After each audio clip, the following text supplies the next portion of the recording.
Et aussi de plus en plus de mes amies, comme je leur envoie pas mal de guérisons dès qu'elles ont une douleur physique, je leur ai dit, soit dès que t'as mal, tu m'envoies un petit texto et je t'envoie le soin. Les copines, elles osaient pas réclamer. Donc, je leur ai dit, à partir du moment que t'as mal, tu penses à moi et la guérison est envoyée. Et donc, j'ai 3 ou 4 copines où elles ont juste à penser à moi quand elles ont une douleur et ça part. Et ça, c'est le genre de résultat qu'on a en Theta Healing.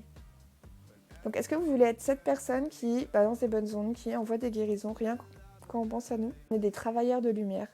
Les guérisseurs de l'âme, en fait, on travaille pour amener de la lumière dans le cœur des gens, dans l'âme des gens, dans l'esprit des gens, dans les consciences. Que l'éveil de conscience, c'est juste de mettre de la conscience sur nos intentions. Le but, c'est qu'il y ait de plus en plus de travailleurs de lumière parce que là, on arrive dans une petite période de guerre qui n'est pas terrible. Déjà que vous n'aviez pas le moral quand il n'y avait pas la guerre.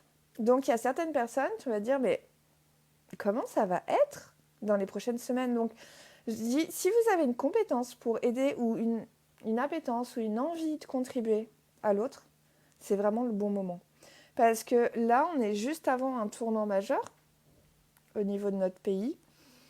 Et c'est le moment de voir qu'est-ce qui est possible pour vous pour expanser votre luminosité et faire en sorte d'impacter positivement le monde à votre niveau.